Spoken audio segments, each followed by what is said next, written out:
All right, so today I wanted to review on the Remington 597. This is the heavy barrel model. It doesn't normally come like this. I kind of did that custom camo job myself. I have a Bushnell TRS 25 red dot on the top. I will do a separate review on that, so check that out if you want. But as far as the gun goes, again, comes with a 10 round magazine. You can also buy these aftermarket 30 round or up to 30 round mags. I find it's pretty hard to get the full 30 in there. Usually you can get like a little bit under, but then you kind of got to force it. But these mags are very hit and miss when you look at the reviews, and in my experiences as well. I have about 6 or 7 of them, and I find it's about a 50-50, maybe slightly better than 50-50 chance you get one that works.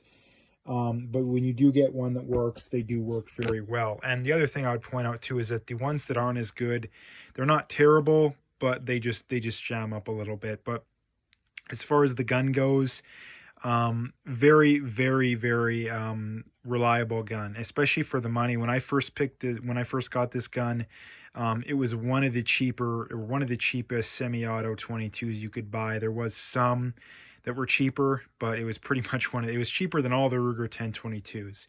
And that's probably the gun that it is most comparable to. Now, I don't have a Ruger 1022, so I can't directly compare it, but the one thing I would be confident in saying is that it's pretty much every bit as good, if you ask me.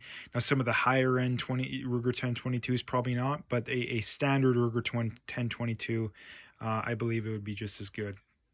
Now, as far as accuracy goes, when I first got this gun, I did have a scope on it. Accuracy, I've gotten a little less than 1-inch groups at 50 yards, maybe like a 2-3-inch group at 100 yard, maybe slightly smaller. But again, that's using just plain bulk ammo, nothing special there. Not to mention, I just had a cheap Tasco scope on there with cheap rings and bases. So if you had a better scope on there with better rings and bases, I bet you could tighten those groups up. If you had better ammo, you could probably tighten them up even more than that. So it does have very good accuracy potential. I will definitely say that. That is not something you need to worry about. As far as, is it picky with ammo? I know that's always a topic with a lot of guns, but 22s, I know, especially the semi-autos, it is not picky with ammo whatsoever. I've never shot any particular kind of ammo that it didn't like. As far as the ammo that I would say it likes the best would be the copper-plated hollow point, specifically the Federal Champion, is the best stuff I've ever shot out of it. That stuff, I've shot probably thousands of rounds of that through there. Hardly any jams. Maybe every few hundred rounds it jams. I'm just guessing off the top of my head. But the other thing to point out too is that it is a gun you're going to have to clean. Not a ton, but you are going to have to clean it. I was shooting it a little while back and it was starting to jam up. And I hadn't cleaned it in years. I haven't shot it that much. I went a period without shooting it that much.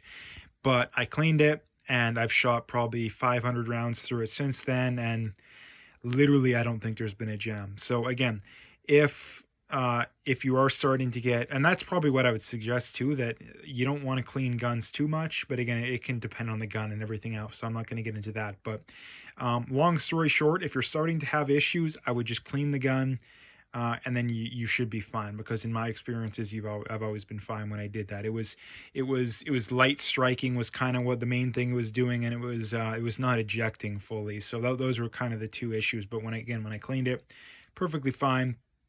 So all in all, very, very good gun for the price. I'm not going to talk too much about it because I don't think there's much point in it. All in all, it's pretty much about as good as you could possibly ask for the money.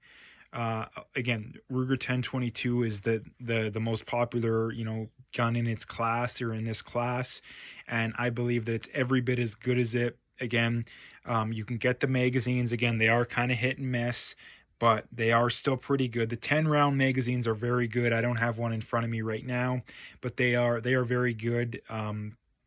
As far as the gun itself goes, again, the magazines, you put them in, the release is simply right here. Again, it does have last round hold open too, which is something I don't believe Ruger 1022s have, which is very nice, especially for rim fires.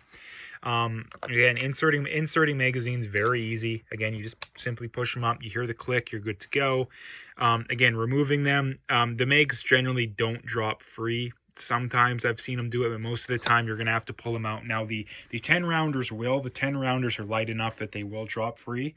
So if you're shooting rapidly or whatever, you can do that. So again, standard safety, you know, right here, the obviously pushing it in, with the red being on and on, simply on, or sorry, safety on, safety off.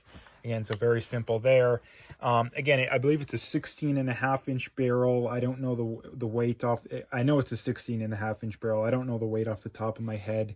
I believe it would be probably about 5 pounds.